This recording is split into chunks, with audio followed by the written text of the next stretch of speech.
90.o सुनो कान लगा के। हाय कानपुर, कैसे हैं आप सब। आप सुन रहे हैं रेडियो कानपुरिया 90.o FM। मैं हूं दीपक और एक बार फिर से लेकर आया हूं आपके लिए स्वास्थ्य जागरूकता कार्यक्रम जिसका नाम है स्वास्थ्य बाण।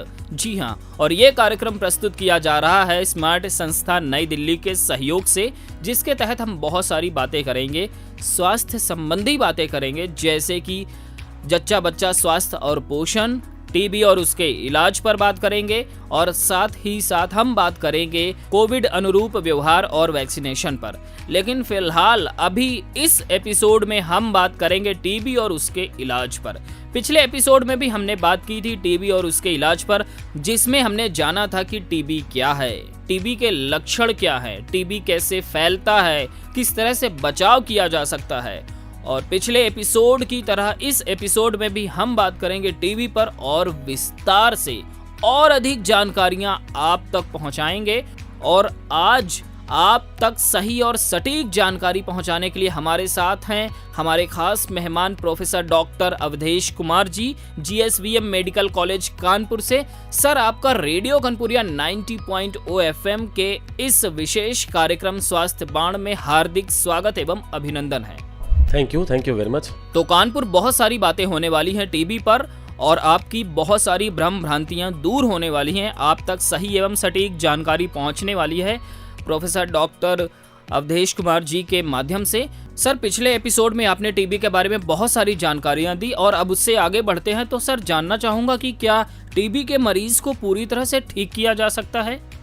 टीबी संक्रमित जो रोगी हैं या मरीज़ हैं उनको पूरी तरह से ठीक किया जा सकता है, बिल्कुल 100% ठीक किया जा सकता है। जो आजकल की जो दवाइयाँ हैं वो बहुत अच्छी हैं, और गवर्नमेंट सप्लाई में पूरा एकदम निःशुल्क इलाज मिलता है गवर्नमेंट की तरफ से। जो डोट्स प्रोग्राम है गवर्नमेंट का, वो प्रधानमंत्री ऑफिस से बिल्कुल सीधे सुपरवाइज होता है, ठीक है। और उसमें कहीं भी कोई लापरवाही नहीं है, किसी तरह का कोई लेन देन नहीं है, कोई लापरवाही किसी तरह की नहीं है, कोई किसी तरह की मतलब उसमें कुछ आपको कोई दिक्कत नहीं होगी। पेशेंट आएगा, टीबी निकलेगी, उसका जो है इलाज शुरू होगा। इलाज के लिए भले ही एक दिन का टाइम लग सकता है, क्योंकि उसमें मरीज़ का आधार नंबर और उसका अकाउंट नंबर जो है उसमें लगता है। उसका रीज़न भी है, आधार नंबर इसलिए लगाया जाता है जिससे कि उसका जो है अकाउंट नंबर भी लगाया जाए, और उसको 500 रुपये हर महीने प्रधानमंत्री सेंट्रल गवर्नमेंट की तरफ से उसके खाते में आते हैं, जिससे कि वो थोड़ा सा जो है जो खाने पीने का जो उसका है वो उसका वो ठीक ठाक बना रहे, नहीं मतलब वो पोषण योजना के लिए है, निःशुल्क पोषण योजना बोलते हैं उसको। तो प्रधानमंत्री सेंट्रल गवर्नमेंट की तरफ से उसके खाते में 500 रुपये हर महीने आते हैं जब तक इलाज चलता है उसका। इसलिए अकाउंट नंबर लगता है, और आधार नंबर इसलिए लगता है जिससे कि उसकी एक ID बन जाए, और ये उसी ID से फिर जो है सारी चीज़ें चलती रहती हैं। अच्छा सर, ये जो अभियान चलाया जा रहा है सरकार की तरफ से, ये जो निःशुल्क लोगों को मुफ्त दवाएं दी जा रही हैं, पूरा इलाज मुफ्त दिया जा रहा है, तो ये सुविधा सरकारी हॉस्पिटल में मिलेगी या फिर प्राइवेट हॉस्पिटल में भी ये सुविधा दी जाएगी? नहीं, ये प्रोग्राम ऑल ओवर इंडिया चल रहा है, ठीक है। इसमें कहीं से भी प्राइवेट दवाई की ज़रूरत ही नहीं है। आप जो है सरकारी प्रोग्राम में आइए, सरकारी प्रोग्राम में रजिस्ट्रेशन कराइए अपना, ठीक है। अपना आधार नंबर लाइए और अकाउंट नंबर की पासबुक की फ़ोटोकॉपी लगेगी, आपका पूरा इलाज फ्री मिलेगा, आपके घर के पास से मिलेगा। जो डोट्स प्रोवाइडर जगह जगह बैठे हुए हैं, गवर्नमेंट ने लोगों बिठा रखा है। डोट्स प्रोवाइडर वो होते हैं जो दवाइयाँ आपको प्रोवाइड करते हैं। आपको हमारे यहाँ से रजिस्ट्रेशन हो जाएगा, एक आपको ID मिल जाएगी, आप अपने घर के पास जाइए डोट्स प्रोवाइडर के पास, वहाँ अपना जो है रजिस्ट्रेशन नंबर जमा कराइए, आपका डब्बा खुल जाएगा, और आपको जो है पूरा 6 महीने का या जो भी इलाज है 6 महीने का या 11 महीने का, वो इलाज पूरा वहाँ से डोट्स प्रोवाइडर के यहाँ से मिलेगा। और इसमें जो है कुछ भी ना तो कोई किसी से मांगा जाएगा, ना किसी को देना है, कोई पैसे का लेन देन कुछ नहीं है, बिल्कुल साफ़ सुथरा प्रोग्राम है, ठीक है। और पूरी दवाइयाँ मिलती हैं, अच्छी क्वालिटी की दवाइयाँ मिलती हैं, बढ़िया कंपनी की दवाइयाँ मिलती हैं, कहीं भी कोई लापरवाही नहीं है। कोई इस प्रोग्राम को इसलिए जो है सब चीज़ें चल रही हैं ये, जिससे कि 2025 में प्रधानमंत्री जी का जो है ये एक वो है, उनका सपना है कि हम जो है टीबी को एलिमिनेट कर सकें भारत से। तो ये प्रधानमंत्री जी के ऑफिस से बिल्कुल सीधे सुपरवाइज प्रोग्राम होता है।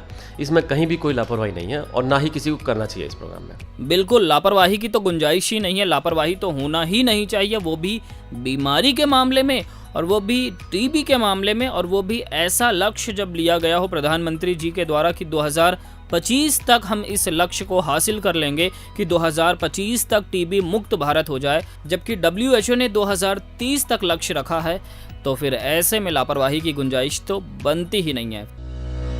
सर, मेरा अगला सवाल ये है कि अगर आंकड़ों की बात करें तो आंकड़ों के हिसाब से भारत में क्या स्थिति है टीबी के मामलों में? देखिए आंकड़ों की जहाँ तक बात है तो लगभग एक चौथाई केस जो है वो भारत में है।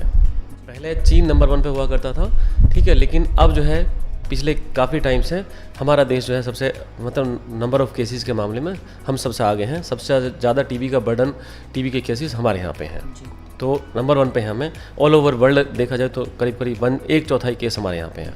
और अगर सर मरीजों के ठीक होने की रेशियो की अगर बात करें तो उसकी क्या स्थिति है? ठीक होने की रेशियो जो है ये है कि सब कुछ जो है इस बात पर डिपेंड करता है कि मरीज़ जो है किस हालत में लेके आ रहे हैं। अगर मरीज़ शुरुआती अवस्था में आ रहा है, ठीक है, दो हफ्ते की खांसी है, उसके बाद उसने वो टाइम से आ गया है, सब चीज़ें पता चल गई हैं, टीबी डायग्नोसिस हो गई है, तो इनिशियल स्टेज में उसका इलाज शुरू हुआ, 6 महीने में बिल्कुल ठीक हो जाते हैं। इसके अलावा कभी कभी ये होता है कि 2-4% केसेस में ऐसा होता है कि हमें जो है इलाज बढ़ाना पड़ता है, तो उसी प्रोग्राम को हम जो 6 महीने का जो उसका इलाज है हम उसको 2 महीने एक्सटेंड करते हैं और 8 महीने में पूरा कंप्लीट हो जाता है। ये है साधारण टीबी की बीमारी के बारे में। इसके आगे जो है जो बिगड़ी हुई बीमारी है जिसको मल्टी ड्रग रेजिस्टेंट ट्यूबरकुलोसिस बोलते हैं, या फिर उसके आगे एक स्टेज है एक्सटेंसिव ड्रग रेजिस्टेंस ट्यूबरकुलोसिस है, ठीक है। ये दोनों बीमारियाँ थोड़ी सी जो है परेशान करने वाली हैं, इलाज भी थोड़ा लंबा चलता है, लेकिन ये है कि इसके रिजल्ट्स भी अच्छे हैं। अपने यहाँ पे करीब 60% 65% तक जो है पेशेंट इसमें ठीक हो जाते हैं, ठीक है ना। और बीमारी ये ख़राब है काफ़ी, इसमें कोई डाउट नहीं है। परेशानी होती है, डॉक्टर्स को भी परेशानी होती है, मरीजों को भी परेशानी होती है, मरीज़ के तीमारदारों को भी परेशानी होती है, ठीक है। लेकिन ये है कि आप प्रोग्राम से जो है लोग जुड़ेंगे, उनको दवाइयाँ निःशुल्क मिलेंगी, ठीक है। जो जैसे उसमें 500 रुपये हर महीने आता है, इसमें 1000 रुपये जो बिगड़ी हुई टीबी का इलाज चलता है उसमें 1000 रुपये महीने के तब तक आते हैं अकाउंट में जब तक इलाज पूरा नहीं होता है, ठीक है। तो लेकिन ये जो है जो सिनेरियो है जो 60% वाला या 65% वाले मरीज़ ठीक होते हैं, ये पूरे दुनिया में ही है। ऐसा नहीं है कि हमारे यहाँ 60% ठीक हो रहे हैं या कहीं दूसरी कंट्री में 70% या 80% रिजल्ट है, ऐसा नहीं है। वो लगभग सभी जगह 60-65 के आसपास है, ठीक है। हाँ, ये ज़रूर है कि इलाज पूरा निःशुल्क है, उससे संबंधित जितनी भी जाँचें हैं वो सब की सब निःशुल्क हैं, कहीं कोई पैसा नहीं लगता है। हमारे मुरारीलाल चेस्ट हॉस्पिटल में ही मशीनें लगी हुई हैं, CB-नॉट मशीन बोलते हैं, TrueNOT मशीन बोलते हैं, 2 अच्छी मशीनें लगी हुई हैं और रिजल्ट्स बहुत अच्छे हैं उसके, ठीक है।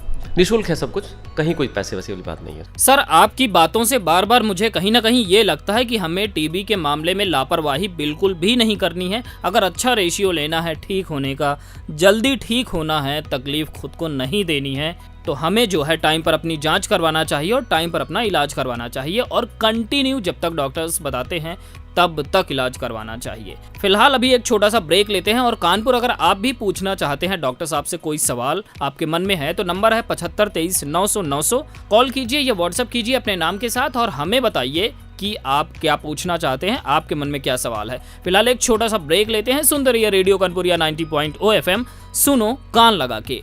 लौट कर आते हैं तो आपके पूछे हुए सवाल पर भी बात करेंगे। अब तो तुम्हारी तबीयत काफी बेहतर लग रही है। टीबी का इलाज सही से हो रहा है ना? बेहतर? बल्कि अब तो मैंने दवा खानी भी छोड़ दी है। मतलब डॉट्स की दवा बीच में ही छोड़ दी है? अबे शेव कैसे बनती है वो भी सिखाना पड़ेगा। देखता नहीं दाढ़ी अधूरी छोड़ दी है। शेव जैसी छोटी बात की तो बहुत परवाह है, लेकिन जिंदगी की परवाह नहीं है। सुना नहीं, रेडियो पर सारा दिन बताते हैं कि इलाज अधूरा छोड़ा तो टीबी लाइलाज हो जाएगी। डॉट्स का इलाज अधूरा ना छोड़ें। ये इलाज 6 से 8 महीने लगातार चलता है। अधूरे इलाज से टीबी बिगड़ जाती है और इलाज कठिन हो जाता है। याद रखें, पूरा कोर्स तो पक्का इलाज। कल ही डॉट सेंटर चला जा। कल नहीं, अभी। राष्ट्रीय ग्रामीण स्वास्थ्य मिशन का एक अभियान। नमस्कार कानपुर, मैं हूँ मालिनी अवस्थी और आप मुझे सुन रहे हैं रेडियो कानपुरिया 90.0 FM में। सुनो कान लगा के। रेडियो कानपुरिया, सुनो कान लगा के। वेलकम बैक, आप सुन रहे हैं रेडियो कानपुरिया 90.0 FM। मैं हूं दीपक और कार्यक्रम स्वास्थ्य बाण में हम चर्चा कर रहे हैं टीबी पर और हमारे साथ हैं प्रोफेसर डॉक्टर अवधेश कुमार जी। मैंने आपसे कहा था कि अगर आपके मन में टीबी से जुड़ा कोई सवाल है तो हम तक पहुंचा सकते हैं और डॉक्टर साहब से वो सवाल पूछ सकते हैं। अभी हमारे पास सत्यम का एक मैसेज आया है और वो पूछना चाह रहे हैं कि शरीर के अन्य अंगों में अगर टीबी होती है तो उसके लक्षण क्या क्या हो सकते हैं। फेफड़ों के लक्षण तो इन्हें पता है, लेकिन शरीर के अगर अन्य अंगों में टीबी हो जाए तो कैसे पहचान सकते हैं। और सर मैं भी ये जानना चाहूँगा कि अगर शरीर के अन्य अंगों में टीबी होता है तो किस तरह उन अंगों को ये प्रभावित करता है। देखिए, हमारे शरीर में सबसे पहले जो टीबी का कीटाणु है, जो माइकोबैक्टीरियम ट्यूबरकुलोसिस जो कीटाणु बीमारी का कीटाणु है, वो सबसे पहले जाएगा फेफड़े के अंदर ही, मतलब फर्स्ट साइट उसकी वहीं पे है, जाके सेटल उसको वहीं होना है। अब वो वहाँ से ब्लड के साथ सर्कुलेट करके कहाँ पहुँच जाएगा कुछ नहीं कहा जा सकता है, ठीक है। लेकिन फर्स्ट साइट उसकी फेफड़े में ही है, ठीक है। वहाँ से फिर वो सर्कुलेट करके ब्लड के साथ इधर उधर कहीं भी सेटल हो सकता है, वो हमारे ब्रेन में जा सकता है, ठीक है, जिसको ट्यूबरकुलर मेनिंजाइटिस बोलते हैं। या फिर कई बार छोटा सा दाग बन जाता है जिसको ट्यूबरकुलोमा बोलते हैं। रीढ़ की हड्डी में हो सकता है। रीढ़ की हड्डी में जो हमारी जो वर्टिब्री है, रीढ़ की हड्डी के छोटी छोटी जो वर्टिब्री बोलते हैं, उसमें जाके इन्फेक्शन कर सकता है। कई बार रीढ़ की हड्डी के आसपास में जो है पस इकट्ठा हो सकता है, तो जिसको पेरीवर्टिब्रल एब्सिस बोलते हैं, ठीक है ना। तो उसको पोर्ट्स स्पाइन बोलते हैं या फिर पेरीवर्टिब्रल एब्सिस बोलते हैं, ठीक है। ये हमारे जॉइंट्स को प्रभावित कर सकती है, जैसे कि हिप जॉइंट है, नी जॉइंट है, ये कॉमन जॉइंट है। बाकी किसी भी जॉइंट्स में हो सकती है, लेकिन हिप जॉइंट और नी जॉइंट दोनों जो है ये इन्वॉल्व हो जाते हैं। आंतों में टीबी है तो एब्डोमिनल कॉक्स बोलते हैं या कॉक्स एब्डोमेन बोलते हैं, ठीक है। हमारे गले में कई बार गिल्टी आ जाती हैं जिनको सर्वाइकल लिम्फ नोड बोलते हैं, या फिर जो पहले एक टर्म हुआ करती थी कंठमाला बोलते थे पहले, कि पुराने टाइम में कि गांठें आई हैं तो ये कंठमाला निकली है। और उस टाइम पे जो है दवाइयाँ बहुत अच्छी नहीं थी, तो उसको जो है झाड़ फूंक से ठीक करने की कोशिश होती थी, लेकिन वो कंठमाला नहीं है, वो टीबी की गांठें हैं, ठीक है। उसका भी प्रॉपर इलाज चलेगा, 6 महीने में गांठें बिल्कुल गायब हो जाती हैं, ठीक है। इसके अलावा जो है वो कान में भी टीबी का इन्फेक्शन हो सकता है, आँख में हो सकता है, ठीक है। हमारी चमड़ी को प्रभावित कर सकती है, इवन गुर्दे को प्रभावित कर सकती है। मतलब शरीर में कोई भी अंग ऐसा बचा नहीं है जहाँ पे ये टीबी नहीं पहुँच सकती है, कहीं भी हो सकती है। अलग अलग सिम्टम्स जो हैं डिपेंड करते हैं कि कहाँ की टीबी है। ब्रेन में है तो सर दर्द हो सकता है, उसको आँखों के आगे अंधेरा आ सकता है, चक्कर आ सकते हैं, कई बार झटके भी आते हैं जिनको जो है एपिलेप्टिक फिट्स बोलते हैं, ठीक है। और इसके अलावा कुछ उल्टियाँ हो सकती हैं बहुत कस के, ठीक है। ये जो है ब्रेन की टीबी के लक्षण है। अगर मेनिंजाइटिस है तो सीवियर हेडेक होएगा, हाई ग्रेड फीवर के साथ आएगा, विद चिल्स के साथ आएगा। अगर रीढ़ की हड्डी में है तो उसमें कमर में दर्द हो सकता है। बड़ा सा अगर एब्सिस है तो सामने से दिखेगा बड़ा सा कुछ फोड़े जैसा कुछ बन गया, उधर को सूजन जैसी आ गई है, ठीक है। अगर जो है बहुत ज़्यादा इन्वॉल्वमेंट है रीढ़ की हड्डी का, तो रीढ़ की हड्डी के नीचे वाला हिस्सा जो हमारे पैर है उनमें सुनपन आ सकता है या फिर उनमें कमजोरी आ सकती है, ठीक है। हिप जॉइंट में है तो जो हिप की हमारे जो जॉइंट की मूवमेंट है वो प्रभावित हो सकती है। चलने में प्रॉब्लम आ सकती है, जैसे घुटने में है तो चलने में प्रॉब्लम आएगी, घुटने में सूजन आ सकती है, या फिर घुटने में जो है आसपास में पानी भी कई बार इकट्ठा हो जाता है, घुटने में भी और ये हिप जॉइंट में भी। आंतों की टीबी है तो पेट दर्द हो सकता है, भूख कम हो सकती है, और उसमें जो है कई बार जो हमारी बावल हैबिट है, मतलब जो हम सुबह मोशन के लिए आते हैं फ्रेश होने के लिए, उसमें प्रॉब्लम हो सकती है, ठीक है। उसमें कभी लूज मोशन होंगे, कभी हार्ड स्टूल होएगा, तो पेट साफ नहीं होगा और भूख कम हो जाएगी, क्योंकि उसमें टीबी जो आंतों की टीबी है उसमें आंतें धीरे धीरे करके सिकुड़ जाती हैं। अब जहाँ से सिकुड़ेंगी उसके आगे फिर जो है वो फूड पास ही नहीं होगा, तो कॉन्स्टिपेशन की प्रॉब्लम भी आती है उसमें। एब्डोमिनल पेन और पेन तो हो गई। इन सब के जितने भी टीबी हैं, चाहे ब्रेन की है, चाहे रीढ़ की हड्डी की है, चाहे जॉइंट्स की है, चाहे आंतों की है, फीवर एक ऐसा सिम्टम है, लक्षण है जो सभी के साथ लगभग कॉमन रहेगा। फीवर आना ही आना है, ठीक है। ये जो है फीवर और लॉस ऑफ एपेटाइट का मतलब भूख कम होना, ये दोनों लक्षण ऐसे हैं जो टीबी के कार्डिनल सिम्टम्स हैं। ये सभी टीबी शरीर के किसी भी हिस्से की टीबी है उनमें दोनों आएंगे, फीवर भी आएगा और लॉस ऑफ एपेटाइट भी आएगी, मतलब भूख कम हो जाएगी उसकी, ठीक है। लॉस ऑफ एपेटाइट और लॉस ऑफ वेट, भूख कम होगी तो जाहिर सी बात है उसका वजन भी कम ही होगा। सर, आपने जो बातें बताई हैं ये बहुत ही गौर करने वाली बातें हैं और उम्मीद करता हूं कि हमारे श्रोताओं को ये बातें समझ में आई होंगी। सर, मैं एक चीज़ और जानना चाहूँगा कि जो टीबी की जांच होती है वो किस तरह से और कितने प्रकार की जांच होती है जो टीबी की जांच की जाती है? जो फेफड़े की टीबी है जैसे, तो उसमें 2 टीबियाँ हैं, एक तो साधारण टीबी है और एक बिगड़ी हुई टीबी है। साधारण टीबी के लिए हमारे यहाँ जो है बलगम की जांच होती है, 2 छोटी शीशी में, यहीं से लैब से शीशी मिल जाती है, उसमें बलगम निकाल के सुबह के टाइम का ला के लैब में जमा करा दीजिए, दोपहर बाद में उसके रिजल्ट मिल जाते हैं, ठीक है। एक जांच होती है सीबीनाट की, या आजकल ट्रूनाट मशीनें गवर्नमेंट की तरफ से आई हैं, तो सीबीनाट और ट्रूनाट ये दोनों मशीनें ऐसी हैं जिनसे हमें ये पता लगता है कि जो बीमारी है वो साधारण है या फिर बिगड़ी हुई टीबी है। अगर साधारण टीबी है तो 6 महीने का इलाज चलेगा, और बिगड़ी हुई टीबी है तो 11 महीने का इलाज चलेगा, ठीक है ना। तो ये दोनों सीबीनाट से हमें ये दोनों जांचें फ्री हैं, और ये लगभग सरकार की तरफ से ये आदेश है इस तरह के हैं कि सभी मरीजों की सीबीनाट की जांच कराई जाए, जिससे कि हमें पहले स्टेज पे ये पता लग जाए कि हम जो है साधारण टीबी का मरीज ठीक का इलाज करना चाह रहे हैं या बिगड़ी हुई टीबी का। पहले जब CB नॉट नहीं हुआ करता था तो उसमें पहले हम लोग जैसे टीबी निकली पेशेंट को, बलगम में टीबी का कीटाणु मिल गया, पॉजिटिव रिपोर्ट आ गई, तो हम जो है इलाज शुरू करते थे साधारण टीबी का। फिर जो है 2 महीने बाद पता चलता था कि मरीज़ को 2 महीने इलाज हो गए खाते खाते, लेकिन मरीज़ को फ़ायदा नहीं हो रहा है। फिर हम जो है ये जो CB नॉट वाली रिपोर्ट है, ये पहले कम जाँचें होती थी, थोड़ी महंगी भी थी, तो तब हम कराते थे। तो 2 महीने 3 महीने के बाद पता चलता था कि नहीं ये तो साधारण टीबी है ही नहीं, ये तो बिगड़ी हुई टीबी है। तो 2-3 महीने तक मरीज़ जो है दवाई भी खा रहा है, फ़ायदा कुछ नहीं हुआ है उसको, और शरीर और ख़राब हो गया। तो ये जो अब जो चीज़ें हैं वो CB नॉट की मशीन लगी हुई है। अब ये साथ साथ हो जाती है। पहले फर्स्ट मीटिंग में जैसे ही पेशेंट हमारे यहाँ मीटिंग करेगा तो उसकी CB नॉट की जांच लग जाएगी और पता लग जाएगा कि हम जो है साधारण टीबी को ठीक करना है या फिर बिगड़ी हुई टीबी को। दोनों जांचें हमारे यहाँ से मिल जाती हैं, 24 घंटे में रिजल्ट आ जाते हैं और नेक्स्ट डे से पेशेंट का इलाज शुरू हो जाता है। ठीक है ना। ये तो है फेफड़े की टीबी की। अब जैसे कि गले में गांठें हैं या बगल में गांठें हैं तो उसकी FNAC की जांच होती है। पैथोलॉजी डिपार्टमेंट में, मेडिकल कॉलेज में पैथोलॉजी डिपार्टमेंट है, वहाँ से उसकी FNAC होती है। FNAC में अगर ट्यूबरकुलोसिस निकलता है तो टीबी की दवाई शुरू होती है, 6 महीने का इलाज चलता है, ठीक हो जाते हैं। जैसे ब्रेन में है, ठीक है, ब्रेन के लिए यूजुअली CT स्कैन जो है, CT हेड जो है वो डायग्नोस्टिक है। आप CT स्कैन कराइए, उसमें जो है बढ़िया सा कुछ दाग जैसा दिख जाएगा जिसको ट्यूबरकुलोमा बोलते हैं। अगर ऐसा है तो फिर उसका इलाज शुरू करेंगे, वो भी ठीक हो जाएगा। रीढ़ की हड्डी की टीबी है तो कई बार रीढ़ की हड्डी से पानी निकाला जाता है, उसमें जो है हम CB नॉट भी करवा सकते हैं। ठीक है, उसमें अगर टीबी पॉजिटिव आती है तो इलाज शुरू होता है। अगर पेरीवर्टिब्रल एब्सिस है, मतलब रीढ़ की हड्डी के पास में कुछ सूजन जैसी आ गई है, तो वहाँ पे नीडल से हम पस निकाल लेते हैं, पस की जांच लगाते हैं, उसमें भी CB नॉट लगवा सकते हैं। ठीक है, तो उसमें अगर टीबी निकलती है तो इलाज शुरू होएगा, वो भी हो जाएगा। जैसे कि हिप जॉइंट है या फिर नी जॉइंट है, अगर कुछ सूजन जैसी आ गई है, कुछ लग रहा है कि पानी है उसके अंदर, जो जोड़ है उसके आसपास पानी इकट्ठा हो गया, तो पानी एस्पिरेट करके निडल से उसकी जांच कराएंगे, उसमें जो है टीबी के लक्षण मिलेंगे तो फिर टीबी का इलाज शुरू हो जाएगा। जैसे आंतें हैं, आंतों में अल्ट्रासाउंड करा लेते हैं, तो अल्ट्रासाउंड में जो है वो आंतों की सिकुड़न मिल जाती है। कई बार आंतों के आसपास छोटे छोटे लिम्फ नोड मिल जाते हैं जिनको मेजेंट्रिक लिम्फ नोड बोलते हैं। तो मेजेंट्रिक लिम्फ नोड मिल रहे हैं और आंतें सिकुड़ी हुई हैं, मरीज़ की सारी जो हिस्ट्री है, जो उसके लक्षण है, बुखार आ रहा है, भूख कम हो गई है, वजन कम हो गया, तो ये सारे लक्षण जो है ये उसी टाइप के हैं। तो हम लोग जो है कई बार एम्पेरिकल बेसिस पे या अल्ट्रासाउंड की रिपोर्ट के हिसाब से हम टीबी का इलाज शुरू करते हैं और मैक्सिमम पेशेंट ठीक हो जाते हैं। ठीक है ना। तो ये पेट की टीबी का है। ठीक है, इसके अलावा जैसे गुर्दे की टीबी है तो कई बार पेशाब की जांच में पेशाब जब जांच कराते हैं तो उसमें जो है कई बार टीबी के कीटाणु मिल जाते हैं, इलाज शुरू करते हैं। वही दवाइयाँ वही हैं, लक्षण भले ही कुछ भी हो, अंग कोई सा भी प्रभावित हो, उसमें दवाइयाँ वही हैं सब चीज़ें। जांच करने के इतने तरीके हैं, इतनी सुविधाएं हैं, मशीन हैं जिससे जांच करके टीबी का सही समय पर इलाज अगर शुरू हो जाता है तो टीबी पूरी तरह से ठीक की जा सकती है। और मैं उम्मीद करता हूं कि हमारे श्रोताओं को ये बात समझ में आई होगी। और अगर आपके मन में कोई सवाल है तो हमें कॉल करके, व्हाट्सएप करके पूछ सकते हैं। नंबर है 75 23 900 900।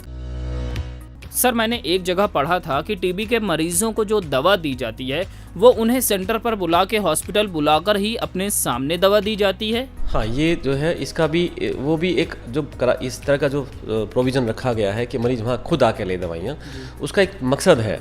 ठीक है, एक तो ये है कि हर मंडे आके वो जो है अपना दवाई लेगा। पहला मंडे जैसे उसका इलाज शुरू हुआ, गया वहाँ पे डॉट्स प्रोवाइडर के पास में, उसको 1 हफ्ते की दवाई दे दी गई है। ठीक है ना। तो जब उसको अगले मंडे बुलाया जाएगा तो उसको जो खाली स्ट्रिप बचेगी, उसकी जो उसका दवाइयों का पैकेट है, उससे दवाई खाली, उसने जो खाली पैक बचा हुआ है उसको लाके उसको वापस दिखाना पड़ेगा डॉट्स प्रोवाइडर को कि मेरे ये पत्ता ख़त्म हो गया, दवाइयाँ ख़त्म हो गई हैं। तो उससे हम जो है ये मान के चलते हैं कि इसने मरीज़ ने जो है दवाई खा ली है। तो अगले वो पत्ता जमा करा लिया जाता है, जो नेक्स्ट वीक के लिए उसको जो है दवाई दे दी जाती है। दूसरा ये है कि एक तो ये है कि उसका थोड़ा सा एश्योरेंस मिल जाता है कि हाँ मरीज़ ने दवाई खाई है। इसके अलावा एक और उसका जो है मकसद है, जो मुझे लगता है कि अगर मरीज़ को कोई दवाई खाने से कोई दिक्कत होती है तो डॉट्स प्रोवाइडर को आके बताता है कि भैया मैं जब दवाई खाता हूँ तो मुझे इस तरह की दिक्कतें आती हैं। टीबी की दवाइयाँ जो हैं, जो इसमें 2 दवाइयाँ खासकर से ऐसी हैं जो हल्का सा जो है कई बार लीवर को नुकसान करती हैं। ठीक है ना।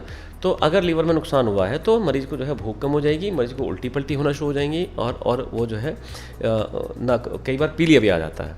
ठीक है ना। तो अगर कुछ इस तरह के लक्षण हैं तो डॉट्स प्रोवाइडर को बताएगा, डॉट्स प्रोवाइडर फिर उसको हमारे यहाँ भेज देंगे कि आप जो है एक बार डॉक्टर अस्पताल में जाकर मिल लो। और उसमें फिर जब लीवर LFT वगैरह कराते हैं, लीवर फंक्शन टेस्ट, तो उसमें जो है कुछ पीलिया वगैरह बढ़ा हुआ है, सीरम बिलिरुबिन बढ़ा हुआ है या उसका जो लीवर फंक्शन है वो डिरेंज है, तो हम जो है कुछ दवाइयों में अल्टरेशन करके और उसको पहले लीवर लीवर में जो दिक्कत हुई है उसको ठीक करते हैं और फिर वापस उसको दवाइयों पर शुरू करा लेते हैं।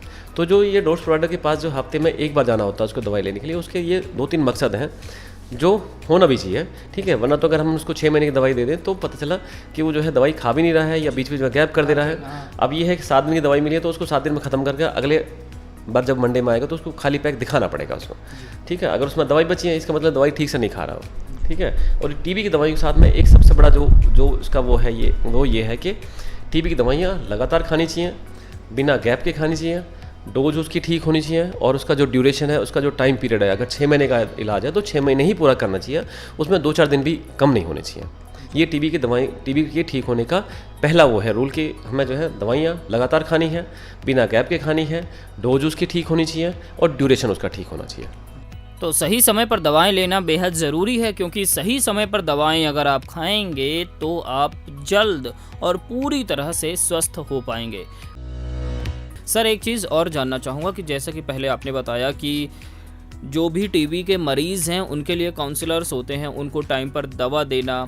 तो एक बात और जानना चाहूँगा कि टीबी के मरीज़ के साथ साथ घर वालों को भी कुछ खास बातों का ध्यान रखना होता है ताकि मरीज़ की देखभाल अच्छे से हो सके। अगर किसी फैमिली में टीबी का पेशेंट है तो किन बातों का ध्यान रखना होगा उन फैमिली मेम्बर्स को? जब हम टीबी की दवाई शुरू करते हैं तो उसके घर वालों को जो है बताया जाता है कि आपके मरीज को टीबी की बीमारी निकली है, ठीक है, उसका इलाज शुरू होएगा, ठीक है, और 6 महीने का इलाज है, पूरा इलाज आपको आपके घर के पास से मिलेगा, ठीक है। और मरीज को भी समझाया जाता है, उसकी भी काउंसलिंग करी जाती है, उसके घर वालों की काउंसलिंग करी जाती है। घबराएं नहीं, बिल्कुल भी हिम्मत रखें, मरीज का खान पीन का ध्यान रखें, दवाइयाँ टाइम से दें, दवाइयाँ पूरी दें और उसका जो पूरा 6 महीने का या 9-11 महीने का पीरियड है वो पूरा कंप्लीट करें। साथ में कोई दिक्कत हो दवाई खाने से तो आके जो है डॉक्टर को बताना है, बीच में दवाइयाँ नहीं बंद करनी है। तो ये घर वालों को भी बताया जाता है। घर वाले भी कई बार टीबी की बीमारी है तो एक्चुअली कह रहे हैं कि अभी भी हमारे समाज में टीबी को जो है एक अलग ही निगाह से देखा जाता है उसको, ठीक है। तो उनको जो है ये काउंसलिंग करी जाती है कि टीबी निकली है, परेशान होने की ज़रूरत नहीं है। ऐसा नहीं कि आप जो है सोसाइटी में जो है बिल्कुल आपको बाहर कर दिया गया है, आपको टीबी निकल आई तो आपको जो है देश निकाला दिया जाएगा या फिर मोहल्ले से बाहर कर दिया जाएगा, वैसा कुछ नहीं है। सावधानी, जैसे कि फेफड़े की टीबी है तो फैलने वाली टीबी रहती है, तो उसमें थोड़ा सा ध्यान रखना है कि खांसी करते हुए, छींकते हुए, बात करते हुए थोड़ा सा मुँह पर कपड़ा लगा कर रखें, क्योंकि वो खांसी करते हुए, छींकते हुए जो टीबी कीटाणु बाहर निकलते हैं वही जो है हवा में फैलते हैं और बाकी लोग जो घर फैमिली में है साथ में उन लोगों को टीबी लगने की संभावना रहती है। तो वो जो है मरीज को बताया जाता है, मरीज के तीमारदारों को बताया जाता है। ये काउंसलर बैठते हैं सभी जगह, सभी हॉस्पिटल में है और वो काउंसलिंग करके भेजा जाता है उनको, जिससे कि वो जो है परेशान नहीं हो, उसको बिना वजह इधर उधर ना लें और झाड़ फूक वालों के पास या योगा तांत्रिकों के पास में इधर उधर ना भटकें। हाँ, वो सब नहीं करें। न डरने की ज़रूरत है, न घबराने की ज़रूरत है। ज़रूरत है तो समझने की, समझाने की, सही समय पर सही देखभाल की। आप कार्यक्रम सुन रहे हैं स्वास्थ्य बाण, जिसे पेश किया जा रहा है स्मार्ट संस्था नई दिल्ली के सहयोग से। और इस कार्यक्रम के तहत आज हमने ढेर सारी बातें की, ढेर सारी जानकारी इकट्ठा की टीबी के बारे में। जी हाँ, और ये जानकारी हमें दी है प्रोफेसर डॉक्टर अवधेश कुमार जी ने GSVM मेडिकल कॉलेज कानपुर से। और अब समय हो चुका है आपसे अलविदा लेने का। तो सर, चलते चलते आप लोगों को क्या कहना चाहेंगे, क्या संदेश देना चाहेंगे, कौन सी बातें उन्हें समझाना चाहेंगे? मैं यही कहना चाहूँगा कि जैसे कि टीवी पे, रेडियो पे बार बार बताया जाता है कि 15 दिन से ज़्यादा की खांसी है या फिर भूख कम हो गई है, वज़न कम होने लग रहा है, धीरे धीरे करके वज़न कम होते जा रहा है, तो जाके अपनी टीबी चेक करा लें, कहीं टीबी तो नहीं है। अगर टीबी है तो इलाज चलेगा, शुरुआती स्टेज में पता लग जाएगा तो जल्दी पूरा इलाज चलेगा तो जल्दी ठीक होने की संभावना रहेंगी, ठीक है। और इधर उधर भटकने से कुछ नहीं फ़ायदा होने वाला है, ठीक है। सही जगह जाएं, जहाँ की बीमारी है वहीं उन्हीं डॉक्टर के पास जाएं और अपना इलाज कराएं और पूरा इलाज कराएं, बीच में ना छोड़ें उसको। दूसरे ये है कि जैसे आपने जीवन शैली के बारे में पूछा था कि जैसे सिगरेट है या स्मोकिंग है, उसमें जो है ये पिछले कई सालों से जो है इस तरह की चीज़ें देखी गई हैं कि जिन लोगों की स्मोकिंग की या फिर अल्कोहल वाली वो हैं, जिनको आदतें लगी हुई हैं, उनमें ही टीबी होने की संभावना ज़्यादा रहती है। तो मैं लोगों से कहूँगा, खासकर से जो ये एज ग्रुप है 17-18 से लेके और 35-40 के आसपास के बीच के जो लोग हैं, उनसे मैं स्पेशली बोलना चाहूँगा कि वो जो है ये इस तरह की जीवन शैली को जो है थोड़ा सा दूर रखें। बीड़ी सिगरेट है, पान मसाला है, गुटखा है या अल्कोहल है या किसी भी तरह के जो नशीले पदार्थ हैं उनको दूर रखें और दूर रहेंगे तो बीमारी लगने की संभावना कम रहेगी। और ये लाइफ जो है, ये स्टेज है 18 से लेकर 35-40 तक के बीच की, ये ऐसी एज है कि इसमें आदमी के अंदर जो है बहुत ज़बरदस्त एनर्जी होती है, बहुत ज़बरदस्त ऊर्जा, काम करने का बिल्कुल एकदम रहता है कि मैं कुछ भी कर सकता हूँ। तो आप जो है अपनी जो एनर्जी है उसको सही रास्ते पे लगाएं, तरक्की करें, खुश रहें, स्वस्थ रहें। सही दिशा में चलने से दशा बदल जाती है और सही चीज़ें अपनाने से, सही रूटीन फॉलो करने से, टाइम पर दवाएं लेने से, पूरा कोर्स करने से टीबी की बीमारी खत्म हो जाती है। सर, आपका बहुत बहुत धन्यवाद, आपने इतनी अहम जानकारी दी है और टीबी के बारे में लोगों को अवेयर किया है, और आपका बहुत बहुत धन्यवाद, आपने अपना अमूल्य समय हमें दिया है। Thank you sir. Thank you. आप सुन रहे थे रेडियो कनपुरिया 90.0 FM पर स्वास्थ्य बाण कार्यक्रम, जो प्रस्तुत किया जा रहा था आपके लिए स्मार्ट संस्था नई दिल्ली के सहयोग से। हम अगले एपिसोड में और भी बहुत सारी बातें करेंगे, तब तक लेते हैं आपसे अलविदा। सुनते रहिए रेडियो कनपुरिया 90.0 FM, सुनो कान लगा के।